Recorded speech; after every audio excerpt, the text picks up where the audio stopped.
নমস্কার, আশা করি সবাই ভালো আছেন, আনন্দে আছেন এবং কৃষ্ণের কৃপায় সমস্ত কিছু ঠিকঠাক চলছে।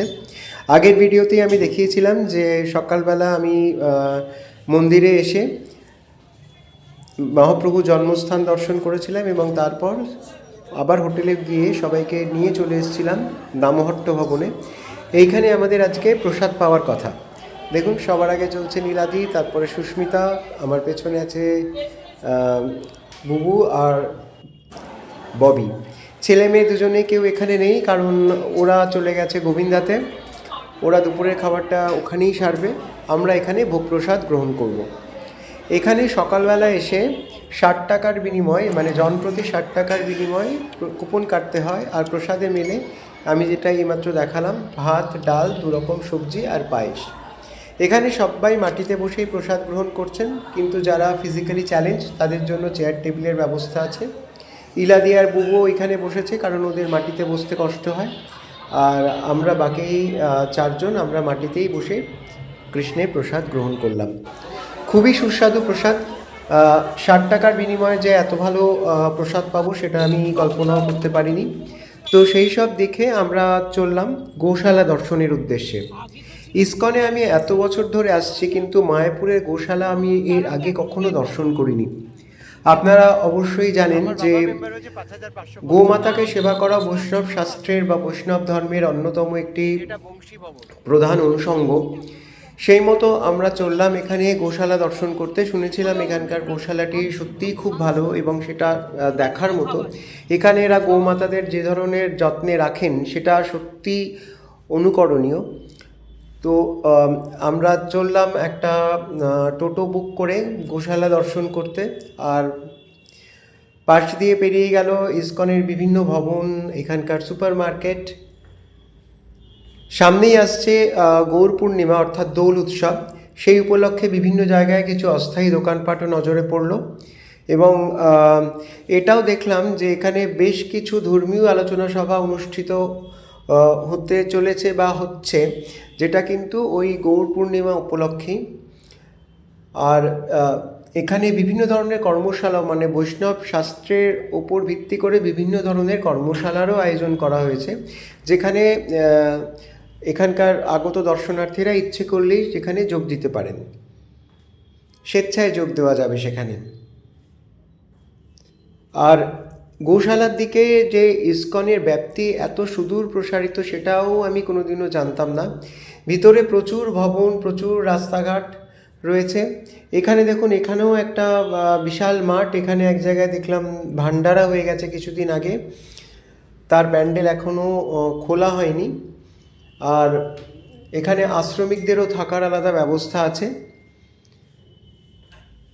আর এত বিশাল পরিসরের এই আশ্রম, যেটা একদিনে বোধহয় পুরোটা ঘুরে শেষও করা যায় না। আমরা নামহট্ট ভবন থেকে এই টোটোতে উঠেছিলাম। নামহট্ট ভবন থেকে গোশালা পর্যন্ত যেতে আমাদের প্রায় 10 মিনিটের মতো সময় লাগলো। এখানেও আরেকটা থাকার জায়গা আছে। এখানে এবারে দেখলাম যে সামনে যে 4টে ভবন আছে, সেই 4টে ভবন ছাড়াও ভিতরে আরও অনেক ছোট ছোট ভবন রয়েছে, যেখানে কিন্তু দর্শনার্থীরা ইচ্ছে করলেই নেটে বুক করে এখানে ঘর বুকিং করে এখানে এসে থাকতে পারেন। এই জায়গাটা সামনের জায়গাটার থেকে তুলনায় একটু বেশি নিরিবিলি। যারা একটু নিরিবিলি পছন্দ করেন বা গাড়ি ঘোড়ার আওয়াজ পছন্দ করেন না, তারা কিন্তু এইখানটাতে এসেও থাকতে পারেন। বলতে বলতে আমরা চলে এলাম গোশালার সামনে। এখানে গোশালায় ঢুকতে গেলে কোনো দর্শন মূল্য নেই। সামনেই রয়েছে একটি সুভেনিয়ার কাউন্টার। এখানে গোশালারই বিভিন্ন ধরনের প্রোডাক্ট, যেমন ধরুন দুধ, দই, মালাই এসব বিক্রি হচ্ছে। সেই সঙ্গেও বিক্রি হচ্ছে ধূপকাঠি এবং আরও অন্যান্য পূজার জিনিসপত্র। আর একটা জিনিস লক্ষ্য করলাম, এখানে যে বিভিন্ন ধরনের ভেতরে যে সুভেনিয়ার শপগুলো রয়েছে, সেখানে জিনিসপত্রের দাম মোটামুটি একই। মানে মন্দিরের কাছেও যে দোকানগুলো রয়েছে সেখানকার জিনিসপত্রের দামও যেরকম, আপনি এখানে এসেও যদি কিনেন সেম জিনিস আপনি একই দামে পাবেন। আমরা চলে গেলাম গোশালার মধ্যে। এই গোশালাটি দেখে সত্যিই অবাক হলাম, এত সুন্দর পরিষ্কার পরিচ্ছন্ন একটি গোশালা। গোশালাকে আমরা চলতি কথায় তো গোয়ালঘর বলি। গোয়ালঘরের যে ছবিটা আমাদের মনের আয়নায় এখনও অবধি আঁকা আছে, এটা দেখলে পরে সেই ধারণাটা সম্পূর্ণ রূপে বদলে যাবে।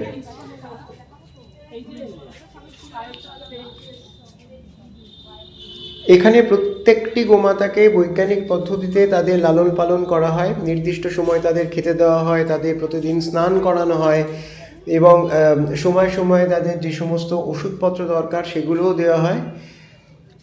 একদিকে রয়েছে এখানে একদিকে একটা পোর্শনে রয়েছে যারা পরিণত বয়স্ক গোমাতা তারা, অন্যদিকে রয়েছে যারা একটু তাদের বয়স কম তারা, এবং অন্য আর একটা জায়গায় দেখলাম যে কিছু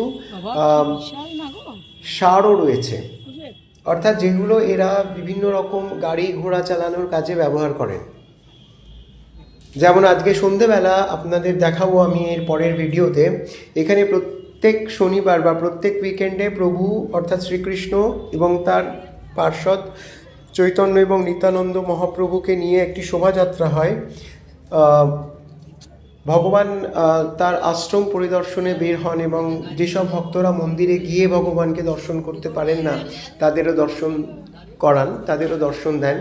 তো সেইখানে সেই গাড়িগুলো কিন্তু এখানকার যে বলদগুলোকে এরা পরিচর্যা করছেন তাদেরকে দিয়েই টানানো হয়। সেই ভিডিওটাও নিয়ে আসবো আমি খুব শিগগিরই। এখানে দেখুন, এখানে গোমাতাদের খেতে দেওয়া হয়েছে।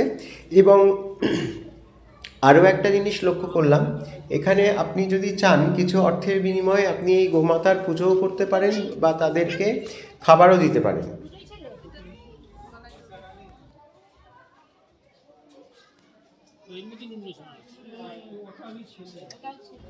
একবার এই গোমাতাদের স্বাস্থ্যগুলো দেখুন, কত সুস্বাস্থ্যের অধিকারিণী এরা, মানে দেখলেই চোখ জুড়িয়ে আসে।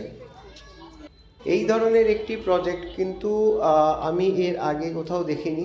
এবং আরও একটা জিনিস, ইসকনে যত দুধজাত প্রোডাক্ট বিক্রি হয়, এমনকি কলকাতাতেও, কলকাতার যে ইসকনের আউটলেটটা আছে গোবিন্দা বলে, সেখানেও যে মিল্ক প্রোডাক্টগুলো বিক্রি হয় সেইগুলো কিন্তু এখান থেকে আসে।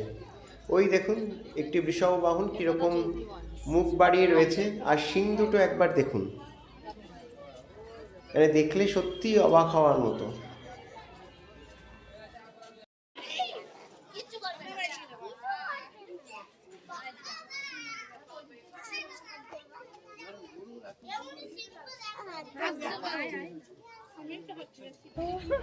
এই মহারাজ, এই বৃষ মহারাজ সবাইকেই তাকে স্পর্শ করার অনুমতি দিচ্ছেন। তবে আরও একটা জিনিস, এখানে আপনি ইচ্ছে করলেও এদেরকে কিছু খেতে দিতে পারবেন না, নিজেদের ইচ্ছে মতো। এখানে একটা কাউন্টার আছে যেখান থেকে এনাদের খাবার কিনতে পাওয়া যায়, সেরকম খাবার কিনে আপনি গোমাতাদের সেবা করতে পারেন।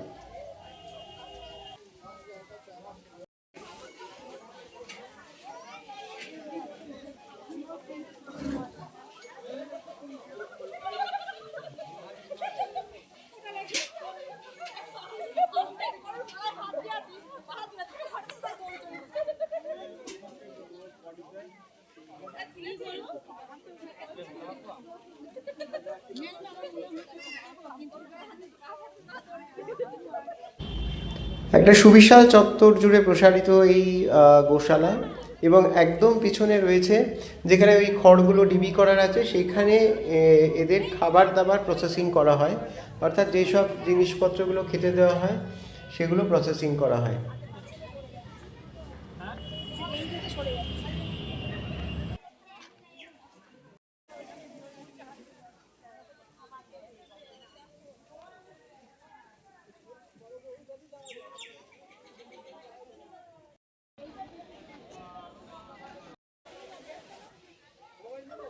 এই নন্দী মহারাজকে দেখুন, এর শিংগুলো একবার লক্ষ্য করুন।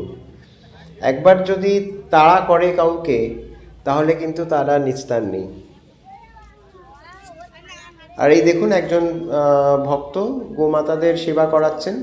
ওই যে আপনাদের বলেছিলাম একটু আগে যে এখানকার একটা নির্দিষ্ট কাউন্টার থেকে নির্দিষ্ট অর্থের বিনিময়ে আপনি এই খাবার দাবার সংগ্রহ করতে পারেন, এবং যেগুলো দিয়ে আপনি গোমাতাদের সেবা করতে পারেন।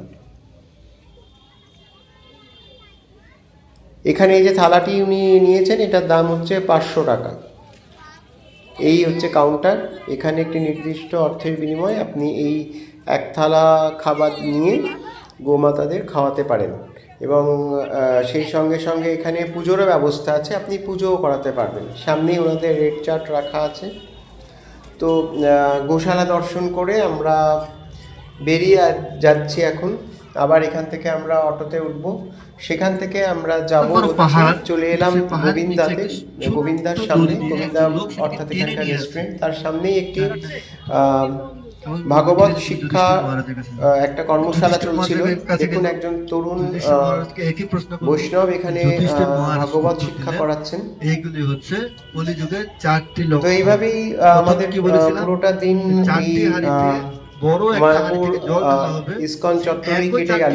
ভীষণই সুন্দর কাটলো দিনটা। আরও কিছু দেখানোর আছে আপনাদের, খুব শিগগিরই ফিরে আসছি।